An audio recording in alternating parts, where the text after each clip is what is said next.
There's a unique solution to our drought that would allow farmers to sell their valuable water rights to the state. Thanks for being with us tonight. I'm Nikki Lorenzo. And I'm Eric Harriman. Fox 40's Dennis Shanahan spent some time digging into this proposal, which lawmakers are considering in these final days of the legislative session. And tonight he explains how it'll work, who might profit from it, and why it could impact our water supply for years to come. The leaves look healthy. That's a good tree. That's a healthy tree. Chris Shearing grew up on his family's farm in Yolo County. Principally tree crops, walnuts, almonds, pistachios. This farm, like many others in California, has been forced to adapt to the drought. The sprinklers are smaller these days, targeting the tree roots. So it uses a lot less water, and that's the name of the game because we don't have water to waste in California.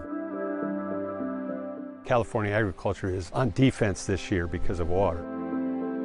The water district here in Yolo County, like water districts across most of the state, this year is down to nothing. Here's an example of just how desperate things have become. I'm standing in an irrigation canal that in a good year would be providing water to farmers in the Capay Valley.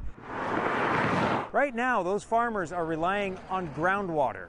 That's true for a lot of farmers across the state. You know, groundwater is the savings account. It's the backup plan. But what if a farmer simply wanted to cash out? What if the state would pay them to stop watering? That's the gist of a new $2 billion proposal at the state capitol, focusing on farms that use the most water. Some farms are allowed to use significantly more water than others based on allotments granted to them by the state many years ago. These are called senior water rights. This proposal changes or attempts to change the mindset and say we have more water rights than we have water. State Senator Bob Wieckowski is pushing for this plan to be part of the state budget, offering to purchase senior water rights from farmers. We're saying that the state's going to create a vehicle and we're going to purchase the water rights. We're going to voluntarily purchase them, whatever the price is. With more water under California government control, the state would have more power to decide how that water should be used, whether for farms or drinking water or fish habitat. In the drought year, it may be just enough additional water so that the habitat in the rivers survive. They don't thrive, but they survive. The trees in your orchard live. You don't have a bumper crop, but you're not having that waste or deterioration of the habitat. It's a different mindset, and it's rebalancing the way that California manages their resources and manages their water. This is my biggest fear, is that the government is going to own those water rights. They're private property rights now. We need to make sure that we keep agriculture in California because we have a sustainable food supply in California. Californians are now familiar with State Senator Brian Dahle as a candidate for governor, but his roots are in farming. We're the breadbasket of the world, and if we don't have water to raise crops, California will be changed forever. Dahle says instead of buying water rights, the state should focus on building more water storage capacity. In 2014, we passed a water bond that would allow us to build infrastructure to store water. We haven't turned a shovel yet, and the money's available. It's caught up in court and regulatory environment. Senator Wieckowski emphasizes the sale of private water rights to the state would be voluntary and the prices would be negotiated with the farmers. We think that there are plenty of people that want to sell their water rights. And again, it's like your house. I don't want to sell my house, but if the price is right, maybe I do.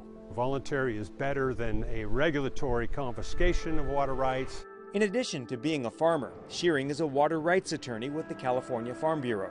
Some of the farmers you speak with, maybe this is an attractive idea. I want to get out of farming, I'll take the money. Sure, absolutely the case, and you know, on a micro level, I don't think that the Farm Bureau would stand in the way of that, right? Well, he understands the thinking behind the proposal. Shearing expresses concern about the possible ripple effects of shrinking California's agricultural landscape. That production is probably going to go somewhere else in the world, and it's probably going to be under less felicitous circumstances than if we kept it here.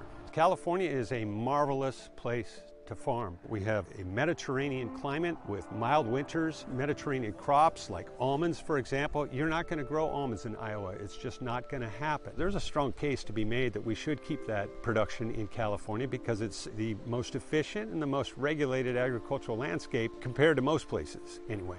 Like Senator Dolly, Shearing stresses the urgency to build more water storage facilities. While we wait for that to happen, Senator Wieckowski sees buying water rights as something that can reduce conflict and provide some relief to a stressed water delivery system. We've got to do something to manage this from now into the future. An uncertain future for anyone who relies on this precious resource. Dennis Shanahan, Fox 40 News. We also know that proposal is not currently included in the tentative state budget agreement. That agreement allows for some details of a climate and energy package to be finalized later this summer. The senator's office says that the water rights proposal will be negotiated as part of that package.